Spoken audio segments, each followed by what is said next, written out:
That's a good fish right there.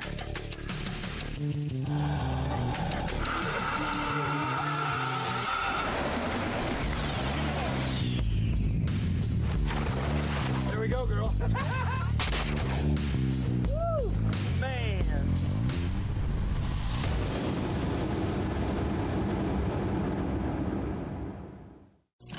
This episode of Let's Take It Outside is presented by the Greater Miami Convention and Visitors Bureau. Discover the great outdoors.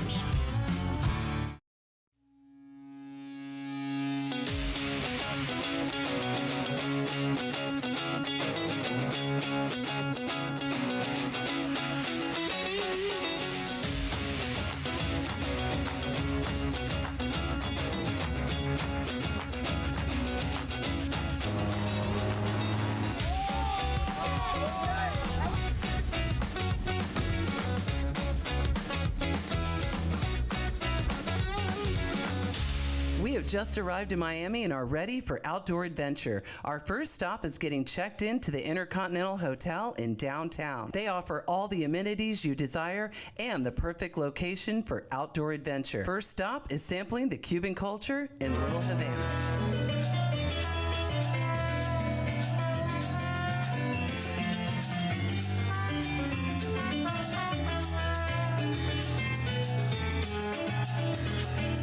Hi everyone, I'm here with Carly with Miami Culinary Tours, and I'm so excited. It's my first time in Little Havana.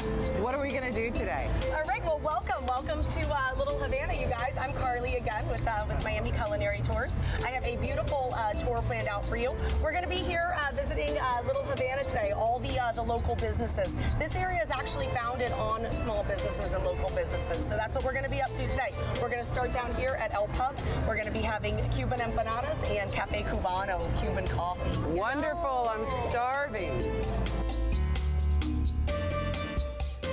We are here at El Pub. El Pub is an establishment. This place has always been here, Cuban family business, and we are going to be having Cuban empanadas. Where we're standing up right now is called La Ventanita. Ventana means window. Anything you put the little ending ita or ita on in Spanish makes it little or huge. So it's the little window. Yes. Okay. And at the little window, there's always a woman. True story. Betty's back here today, making you made to order cups of Cuban coffee and Cuban empanadas, guys.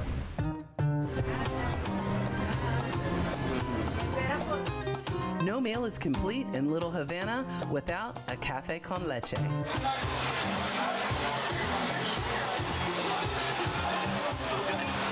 Dominoes are a Cuban passion and a national pastime. So this is historic Domino Park, and we always joke that dominoes is the national sport of Cuba. Now, I have been brushing up on my game, so you think you can get me in on one? I'll work on it. Oh, look at that.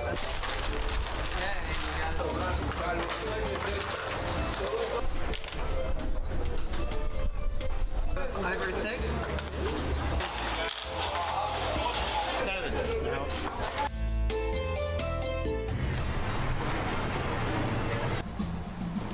Okay, so we're here at Mr. Bello's Cigars. This is one of our oldest tobacco families on the block here in Miami. And this is the old man right here. You'll see in the statue, Mr. Bello. He's still around. He's just 90, so he's not coming in much anymore. But taking it easy. Yeah. He sat out front on this chair. You could find him every day sitting out front on his chair smoking his cigars. His son has taken up the role now, but it's a treasured family over here. And we're going to see how they hand roll the Mr. Bello cigars. So Cuba is the birthplace of the cigar.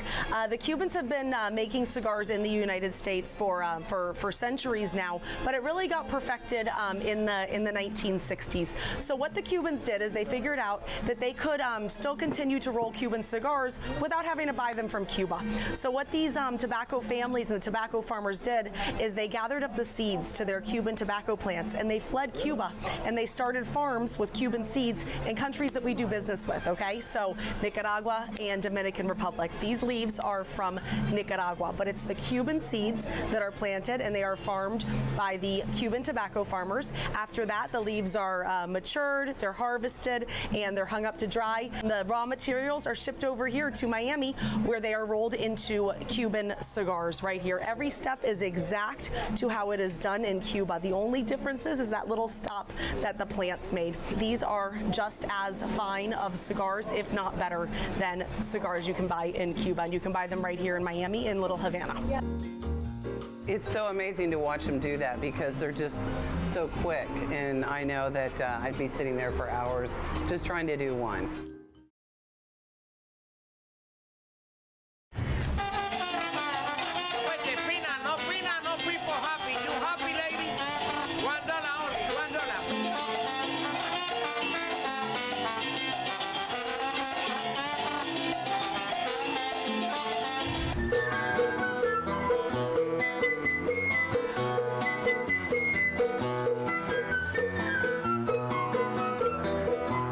So far today, we've indulged in empanadas, Cuban coffee, Cuban cigars. What are we in for now? Now we're at Old Havana, one of our very favorite restaurants here in Little Havana, and we're going to be having Cuban sandwiches and classic mojitos. Who invented the Cuban sandwich? That debate is as old as time. From Tampa to Miami and Key West to Cuba, I think you'll find the best one right here in Little Havana.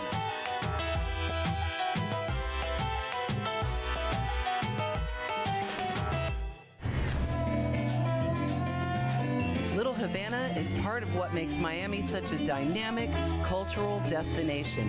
One of the best ways to dig into the Cuban culture is the food, music, and mojitos. You can find all of that right here in Little Havana. Come celebrate La Vida in Little Havana. This trip is heating up as we explore the best of Miami.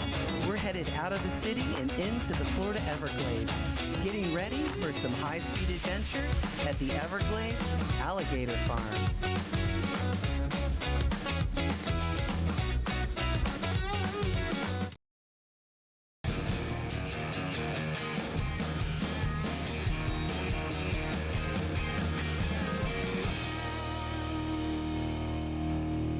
It's amazing how quickly you can get from the city to the swamp for a different style of outdoor adventure here in the Florida Everglades.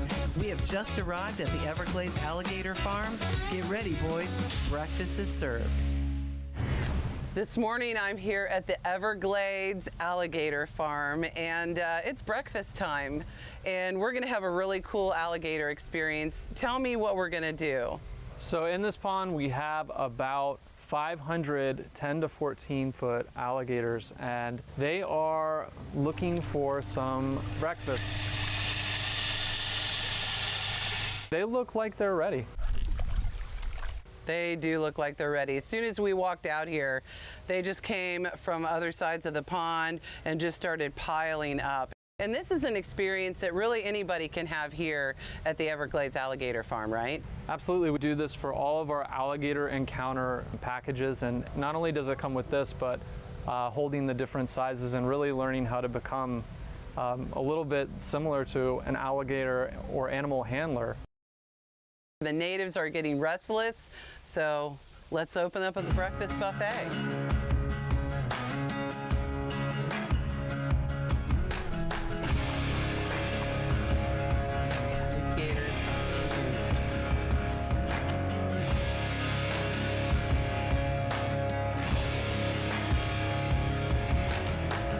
This is an amazing experience where you can actually really get up close and personal with one of nature's finest creatures, the alligator. And what a treat to be here at the Everglades Alligator Farm, serving breakfast to these wonderful critters. There you go. You got it. You got it.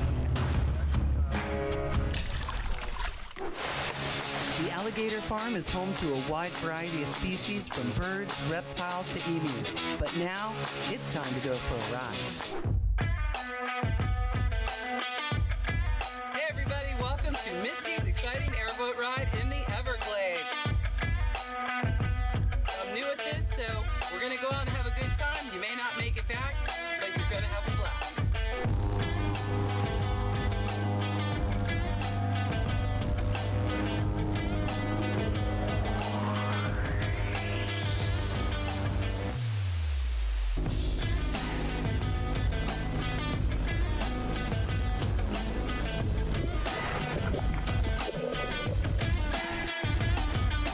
All the drivers have their own kind of routine or their own little set that they run.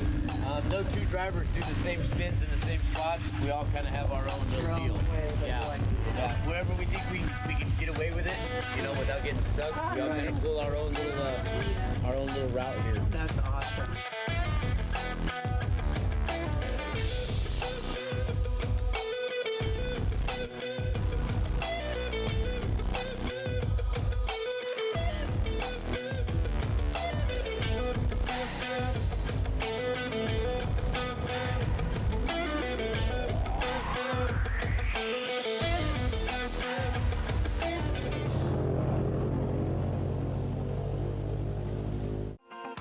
Now that we've explored the Everglades, it's time for some major offshore action. We're headed back to downtown Miami to board the Reward Fleet. Stay tuned, you're not going to believe what happens next.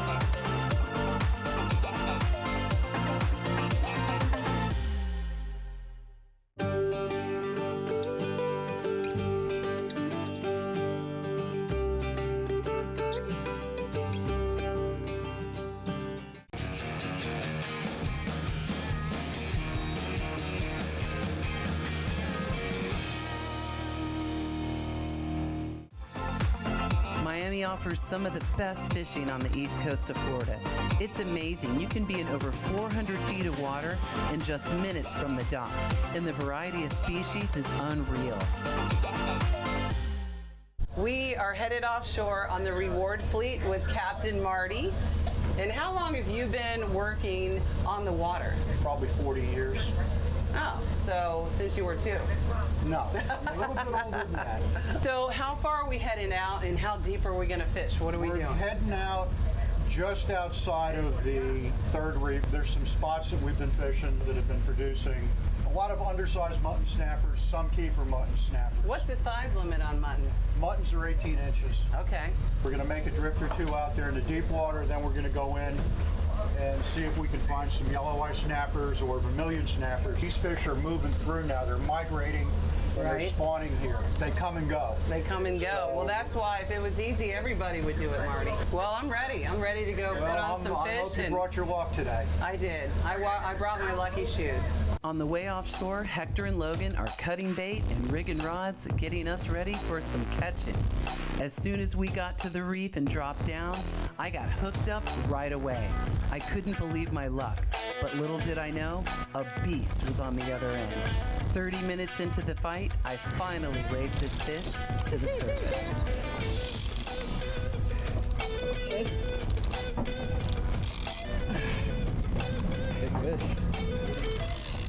What is it? Oh, I see it. Holy.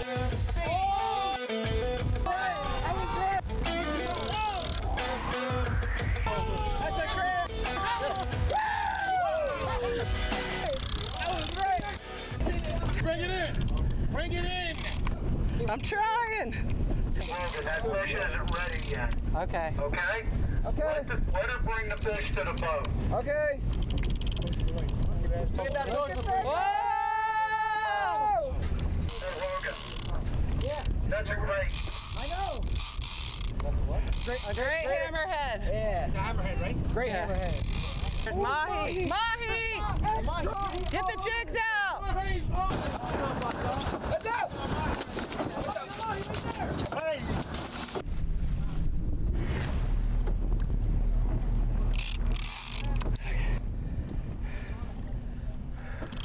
Oh no! I just got off, Marty. No! Got off, Marty.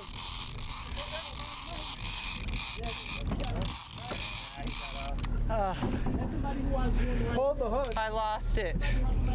Oh my gosh. Fight of a lifetime. Hold the hook. Pulled the hook. At least I got to see it. Man, it was a greater hammerhead shark. How big do you think it got a couple was? on right now. Oh, that thing is 8 to 10 feet. 8 to 10 foot greater hammerhead. I didn't seal the deal. I gave it my all. Thank God for Logan. I would have failed a long time ago. He bent the hook out. He bent the hook. It was so big. So there you go. That's fishing. Woo! I'm gonna go take a break. My big fish is the one that got away, but we managed to land some mahi, mutton snapper, and bonita.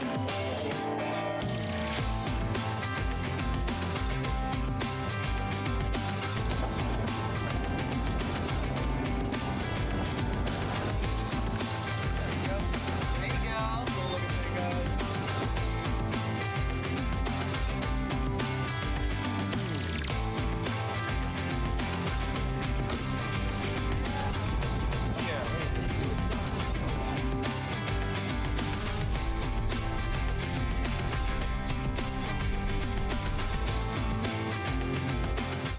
I never knew how much fun fishing out of downtown Miami was going to be. Today we went on just a 4-hour charter offshore, fishing in about 160 feet of water, and we caught so many species. Mutton snapper, mahi, vermilion snapper, and I got the catch of the day. I got hooked up with a 9.5 foot hammerhead shark. It was incredible. Got it to the surface.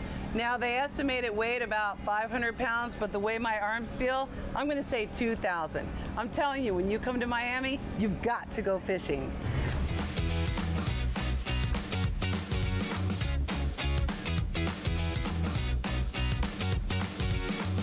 Our trip to Miami isn't over yet. There's plenty more outdoor adventure to come.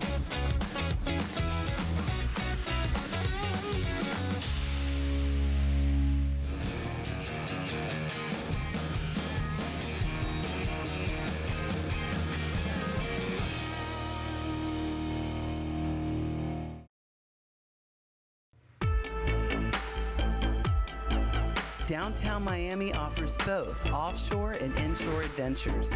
Now we're headed over to the Frost Science Museum.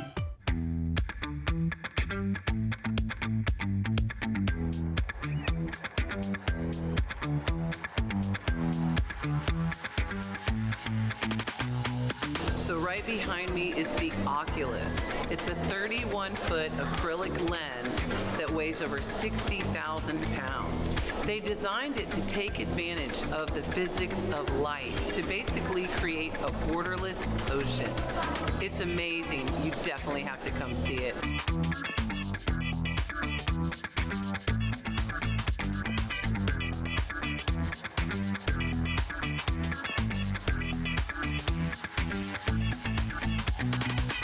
The Frost Science Museum is a great place to take it inside or outside. It's known as Miami's #1 attraction when it's raining.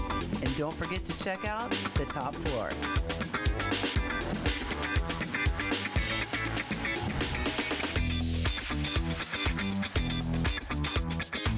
I found a great way to get out of the hustle and bustle of downtown Miami, but in a very refreshing way. We're about an hour outside of the city, and we're at Schnebley Winery. Tell us a little bit about it. Schnebley Winery is Miami's only winery. We're still pretty young, relatively. We were started in 2004. My mom and dad started this winery back then. They started getting their foothold down here in South Florida, distributing lychees, long ends, and all types of exotic fruits. Right. And then my dad had a friend named Bill Wagner who came down from New York and actually told him that he can make wine out of some of these fruits that he was distributing. And that makes such sense because wine doesn't always have to be from grapes. Well, a grape is just another type of fruit. So people think that it's only wine can only be made from grapes, so that's just not true. They're totally wrong because this tastes amazing.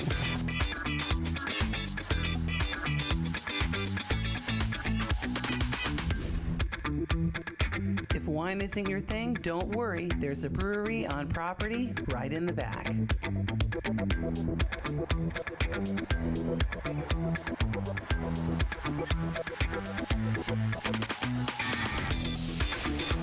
Now we're headed over to Alita State Park, known for its hiking, biking, and kayaking.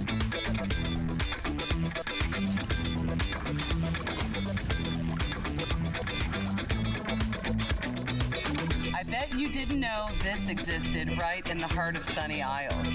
We're at the Oleta River Outdoor Center, and we're kayaking through this beautiful mangrove forest. It's so incredible, the green spaces that they have here, and there's amazing ways to take it outside.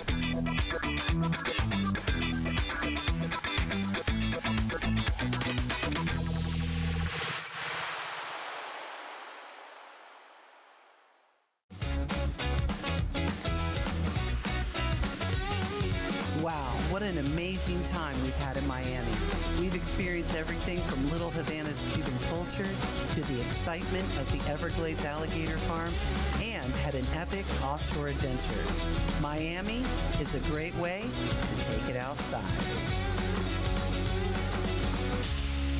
It's my boy Logan, just hooked a nice mahi-mahi. We got us out here. We fishing Miami cuts.